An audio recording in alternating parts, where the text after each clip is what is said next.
MIM या masters in management France का एक काफी पॉपुलर पोस्ट ग्रेजुएट प्रोग्राम है जो स्पेशली फ्रेश ग्रेजुएट्स के लिए डिजाइन किया गया है। अब इस प्रोग्राम का एम स्टूडेंट्स को एसेंशियल बिजनेस स्किल्स सिखाना है।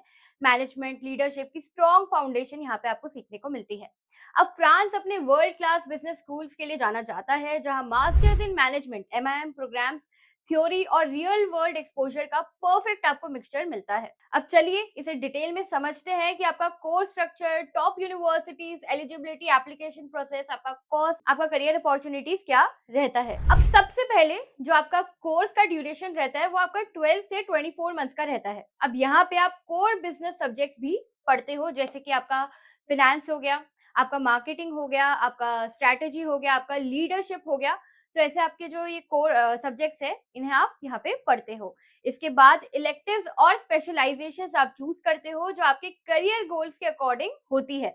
कोर्स वर्क में मैंडेटरी होता है कि आप इंटर्नशिप्स करोगे या फिर आप इंटरनेशनल एक्सचेंज प्रोग्राम्स भी करते हो। अब यहाँ पे आपके कैप्स्टोन प्रोजेक्ट्स भी होते हैं जो आपको यहाँ पे करने कंपलसरी होते हैं। उसके बाद प्रोग्राम में आप एनालिटिकल, लीडरशिप, सस्टेनेबिलिटी, इनोवेशंस हो गया, तो ये सारी चीजों का कॉम्बिनेशन होता है जो आप सीखते हो। अब यहाँ पे जो मीडियम ऑफ इंस्ट्रक्शन होता है जो काफी इंपॉर्टेंट है, देखो आपको इंग्लिश में भी मिलेगा और आपको फ्रेंच में भी मिलेगा। अब आप पे डिपेंड करता है आप कौन से प्रोग्राम के अंदर एनरोल करना चाहते हो। अब यहाँ पे 2 इंटेक्स होते हैं। सबसे पहले होता है आपका फॉल इंटेक जो आपका सितंबर या अक्टूबर में होता है। उसके बाद होता है आपका स्प्रिंग इंटेक जो आपका जैन फेब से स्टार्ट हो जाता है। अब कुछ कॉमन स्पेशलाइजेशन है जिसके लिए बच्चे जाते हैं, जैसे कि इंटरनेशनल बिजनेस हो गया, फिनेंस है, अकाउंटिंग है, डिजिटल मार्केटिंग हो गया, बच्चे आईटी ज्यादा चूज करते हैं, पब्लिक एंड प्राइवेट पॉलिसी हो गया। उसके बाद सप्लाई चेन जो अभी काफी अच्छा कोर्स है, काफी हाइप में है, काफी डिमांड में है। स्ट्रैटेजी एंड कंसल्टिंग हो गया, ह्यूमन रिसोर्स मैनेजमेंट आपका HR हो गया, हॉस्पिटैलिटी मैनेज हो गया।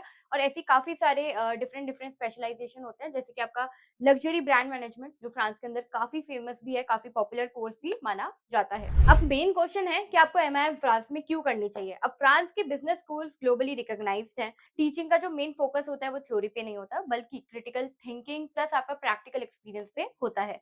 अब फ्रांस लग्जरी गुड्स, टेक्नोलॉजी हो गया, आपका बैंकिंग हो गया, तो इन इंडस्ट्रीज के अंदर काफी फेमस है, यूरोपियन हब है। अब यहाँ के बिजनेस स्कूल स्टूडेंट्स को टॉप कंपनीज के साथ एक्सपोजर देते हैं, जैसे कि आपका लोरियल हो गया, एयरबस हो गया। अब यहाँ पे आपको ग्लोबल जॉब मार्केट में एंट्री मिल जाती है जो आपके लिए काफी हेल्पफुल रहता है। फ्रांस के काफी MIM प्रोग्राम्स ऐसे भी हैं जो आपको इंग्लिश टॉट में मिलते हैं, जिससे कि स्टूडेंट्स बिना किसी लैंग्वेज प्रेशर के अपनी आगे की एजुकेशन परस्यू कर पाए।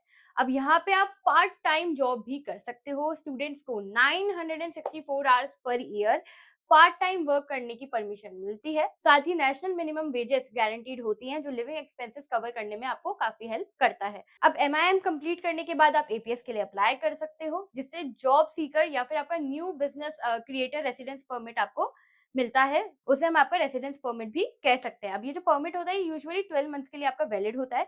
फ्रांस में आप इससे जॉब सर्च कर सकते हो। अब कुछ टॉप बिजनेस स्कूल्स भी हैं जो आपको MIM प्रोग्राम्स ऑफर करते हैं, जैसे कि आपका HEC पेरिस हो गया, INSEAD हो गया, आपका ESCP बिजनेस स्कूल हो गया, CMS है। इसमें आपको फ्रेंच और इंग्लिश दोनों में ही कोर्सेज अवेलेबल होते हैं। अब यहाँ पे जो सबसे इंपॉर्टेंट चीज है जो आपको ध्यान रखनी है वो है आपकी एलिजिबिलिटी रिक्वायरमेंट्स। सबसे पहले अगर आप मास्टर्स के लिए जा रहे हो, MIM के लिए जा रहे हो, तो यहाँ पे आपको रिकॉग्नाइज यूनिवर्सिटी से बैचलर्स कंप्लीट करनी होंगी।